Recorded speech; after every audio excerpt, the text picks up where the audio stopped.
রাদিয়াল্লাহু তাআলা আনহু হতে বর্ণিত হাদিস, কিলা ইয়া রাসূলুল্লাহ মাল গীবা। আল্লাহ নবীকে এক ব্যক্তি প্রশ্ন করলেন, ইয়া রাসূলুল্লাহ গীবত কি? আল্লাহ নবী বললেন, যিকরুকা আখাকা বিমা ইয়াকরা। তোমার মুসলমান ভাই তার ব্যাপারে এমন কোনো আলোচনা করা যেই আলোচনাটা পরবর্তীতে সে শুনতে পেলে কষ্ট পাবে, মনে আঘাত পাবে, এমন কথা না বলা। এমন কথা বললে এটা গীবত হয়ে যাবে।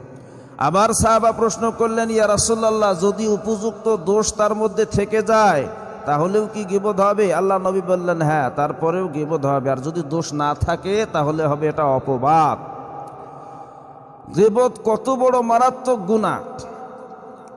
এই জন্য গীবত থেকে বাঁচার উপায় হলো কথা কম বলা। কি বলা? কথা কম বলা। বেশি কথা বললে গীবত হয়ে যায়। 100টা কথা বলতেছেন কোনো সমস্যা নেই, কিন্তু একটা কথা যদি গীবত হয়ে যায়, আর এই একটা কথার গীবতের কারণে এই কথাটাই আপনাকে জাহান্নাম নিয়ে যাওয়ার জন্য যথেষ্ট। কথা বোঝেন নাই? মাঝে মধ্যে বলি যে গীবতের সবথেকে শ্রেষ্ঠ জায়গা হলো এই যে বাজার বা চায়ের দোকান। চায়ের দোকানে বসে ঘন্টার পর ঘন্টা কথা বলতে বলতে এর গীবত, ওর গীবত, এর সমালোচনা, ওর সমালোচনা আমরা করেই থাকি, ব্রেনটি থাকে না। কথা ঠিক না? চায়ের দোকানে অতিরিক্ত কথা বলা। বাজার তো শরীয়তের মধ্যে নিকৃষ্ট জায়েজ। প্রয়োজনের ক্ষেত্রে আপনি বাজারে যাবেন, আপনার সদাই খরিদ করার পর আপনি চলে আসবেন। ঘন্টার পর ঘন্টা চায়ের দোকানে আড্ডা মারার কোনো প্রয়োজন নাই। মসজিদের মধ্যে ক্ষণিকের সময়ের জন্য, সামান্য সময়ের জন্য মনটা থাকে না, কিন্তু বাজারে চায়ের দোকানে টিভির সামনে দেখবেন যে ঘন্টার পর ঘন্টা রয়েছে, কিন্তু কোনো বিরক্ত আসে না।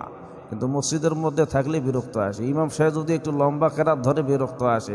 ইমাম সাহেব যদি দুইটা কথা একটু বেশি বলে হাদিস কোরআনে, তারপরেও বিরক্ত লাগে। কথা ঠিক না? কিন্তু বাজারের মধ্যে দেখবেন চা খাইতেছে আর গল্প করতে করতে কত সময় চলে গেছে খেয়াল নেই। এই জন্য কথা কম বলতে হবে, সময়ের জ্ঞান রেখে পৃথিবীর মধ্যে জীবনযাপন করতে হবে।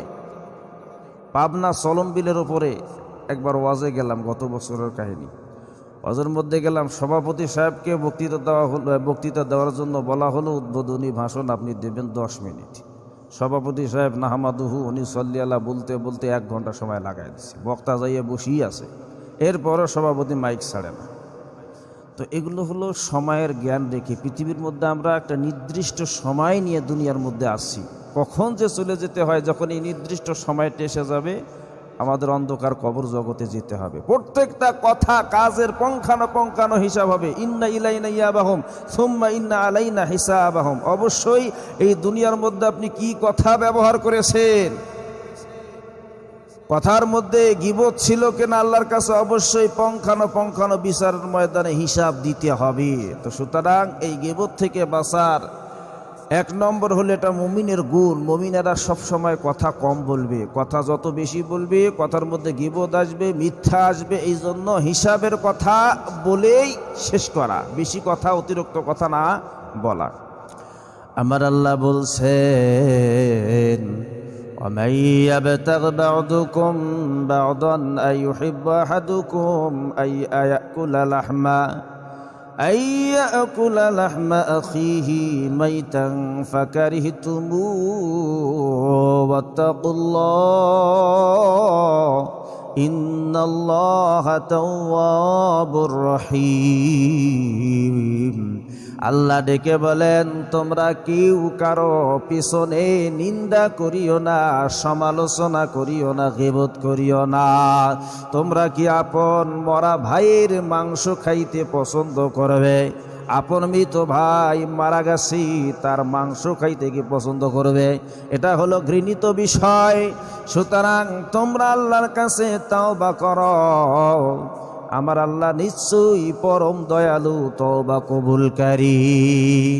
এই কথা দ্বারা আল্লাহ বুঝালেন গীবত হলো সর্বনিকৃষ্ট একটা গুনাহ, যেই গুনাহটা আল্লাহ মাফ করবেন না। কারণ আল্লাহর হক হলো বান্দা আমার ইবাদত করবে, এটা হলো আল্লাহর হক। রমজান মাসে রোজা রাখবে, এটা হলো আল্লাহর হক। 5 ওয়াক্ত নামাজ পড়বে, এটা হলো আল্লাহর হক। যাকাত সামর্থ্য আছে, যাকাত দেবে, এটা হলো আল্লাহর হক।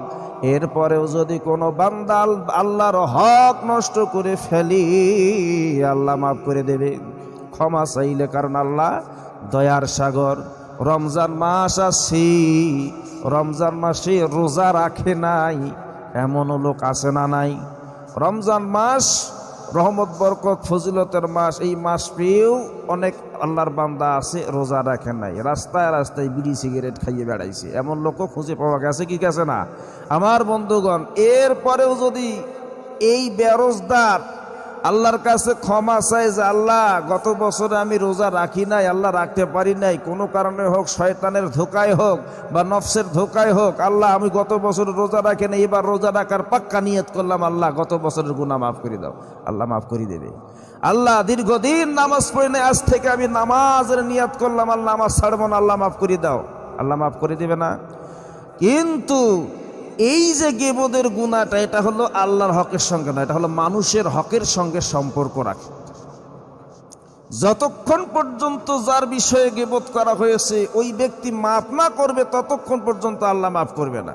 চিন্তা করছেন? যদি কোনো আল্লাহর বান্দা বান্দি জিনা করি, নিজের কৃত কর্মের প্রতি লজ্জিত হয়ে আল্লাহর কাছে মাফ চাইলে আল্লাহ মাফ করে দিবে।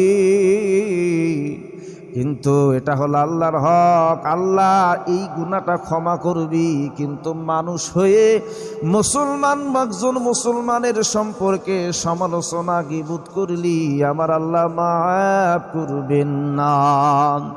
হযরতে আনাস বিন মালিক রাদিয়াল্লাহু তাআলা আনহু, তিনি ছিলেন আল্লাহর নবীজির একজন খাদেম। 10 বছর নবীজির খিদমত করেছে।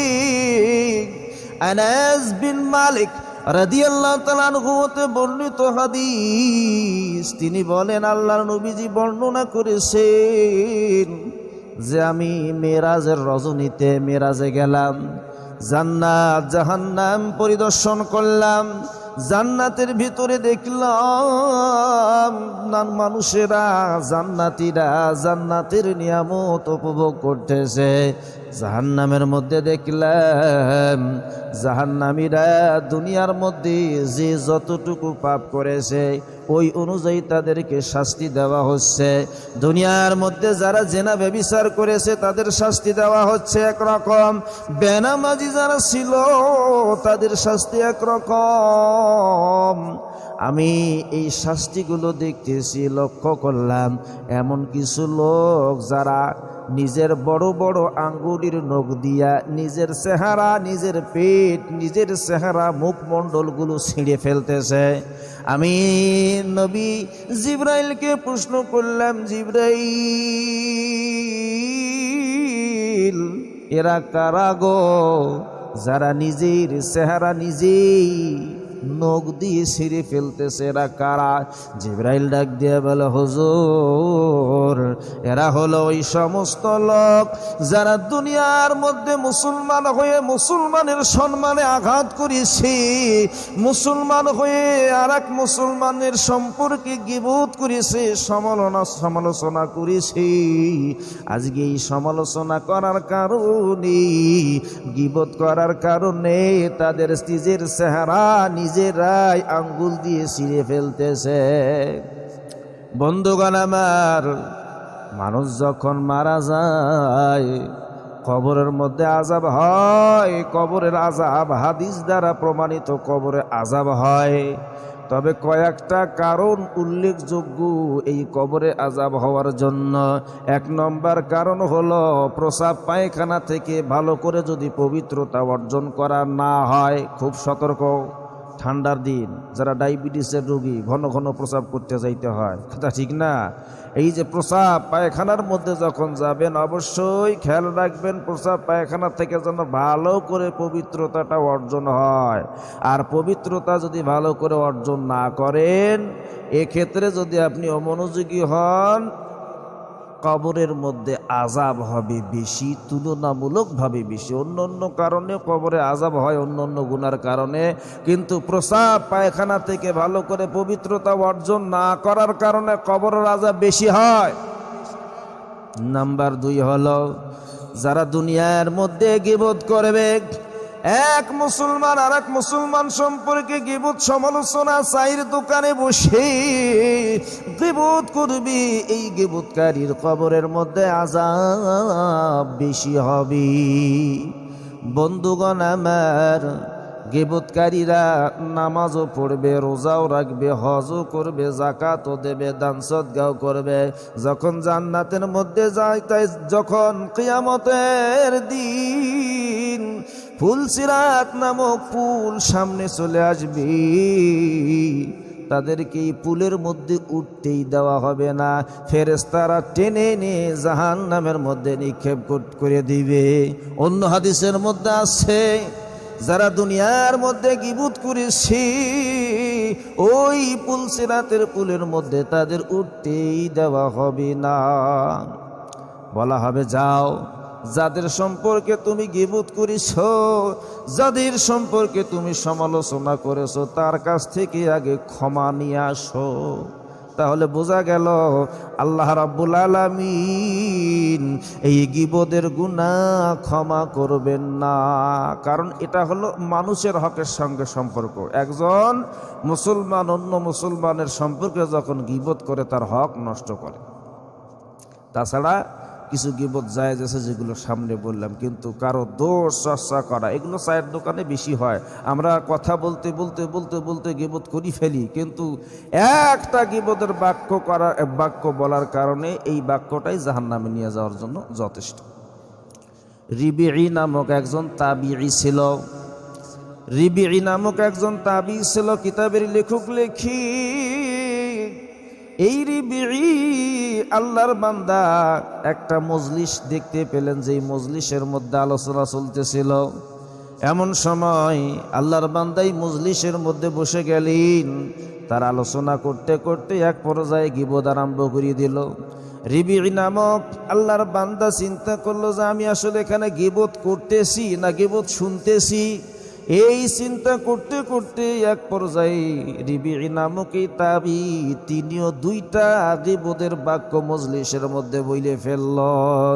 এমন সময় রিবিঈ নামক এই তাবিঈ এই মজলিস শেষে যখন বাসার মধ্যে চলে গেল, রাত্রিবেলায় ঘুমের ঘরে স্বপ্ন দেখি এমন একজন ব্যক্তি যার চেহারাটা কুৎসিত কালো, এক প্লেট মাংস নিয়ে তার সামনে এনে ডেকে বলে, হ্যাঁ রিবিঈ, তুমি এই মাংসগুলো ভক্ষণ করো। রিবিঈ ভালো করে লক্ষ্য করে দেখলেন প্লেটের মধ্যে যে মাংসগুলো রাখা আছে এগুলো কোনো হালাল গরু ছাগলের মাংস নয়, এগুলো হলো শুকুরের মাংস। আর শুকুরের মাংস খাওয়া মুসলমানদের জন্য হালাল না হারাম? হারাম। রিবিঈ বললেন যেগুলো তো মুসলমানের জন্য হালাল নয়, হারাম মাংস। ওই কুৎসিত কালো লোকটি রিবিঈ নামক এই তাবিঈর মুখের মধ্যে জোর করে করে মাংসগুলো খাওয়ায়া দিলেন। এমন সময় রিবিঈ নামক তাবিঈ ঘুম ভেঙে গেল। তিনি বর্ণনা করেন যে দীর্ঘ 1 মাস যাবত আমি কোনো খাবার তৃপ্তি সহকারে খাইতে পারি না। যখনই খাবার খাইতে যাই ওই শুকুরের পোড়া মাংসের গন্ধ আমার মুখের মধ্যে যেন লেগেই আছে। দীর্ঘ 1 মাস আমি কোনো খাবার খাইতে পারি না। এই জায়গা থেকে শিক্ষা হলো, গীবতের 2টা বাক্য যদি কেউ বলে ফেলি 1 মাস পর্যন্ত এই গীবতের গুনাহ আসমান জমিনের মধ্যে ঝুলন্ত অবস্থায় রয়ে যায়। খুবই সিম্পল একটা গুনাহ করতে মাত্র 2 মিনিটও সময় লাগে না, কিন্তু এর শাস্তিটা অনন্তকালের জন্য রয়েছে। খুবই সতর্ক, কথা বলতে বলতে যেন গীবত না হয়ে যায়। ভাইরা আমার, বন্ধুগণ আমার, হাদিস শরীফের মধ্যে আসছে আম্মা জান আয়েশা রাদিয়াল্লাহু তাআলা আনহু আল্লাহ নবীর কাছে বসা আছে, এমন সময় একটা খাটো লোক নবীজির কাছে আসতেছে। কি লোক? খাটো লোক। আল্লাহ নবীজির স্ত্রী আম্মা জান আয়েশা রাদিয়াল্লাহু তাআলা আনহা রাগ দিয়ে বলেন, মানে মুখ দিয়ে উচ্চারণও করেন নাই, ইশারায় বলেছেন যে হে নবী দেখুন ওই যে একটা খাটো লোক আসতেছে, মানে মুখ দিয়ে বলে না, ইশারায় বলছে। এমন সময় আল্লাহ নবী বললেন, আয়েশা তুমি গীবত করি ফেললা। আম্মাজান আয়েশা রাদিয়াল্লাহু তাআলা আনহা এই হাদিসটা কিন্তু বর্ণনা করতেছেন, তিনি নিজের ব্যাপারে হাদিসটা লুকায়া রাখে নাই। তিনি বলতেছেন যে আমাকে আল্লাহ নবী বলছেন সরাসরি যে আমি ইশারায় বললাম যে একটা খাটো লোক আসতেছে, আর এমন সময় আল্লাহ নবী আমাকে ডাক দিয়ে বললেন, আয়েশা তুমি গীবত করলা। তাহলে চিন্তা করেন গীবতের গুনাহটা কীরকম হতে পারে। এই জন্য আমরা দুনিয়ার জমিনের মধ্যে জীবন যাপন করতেছি, এগুলো কিন্তু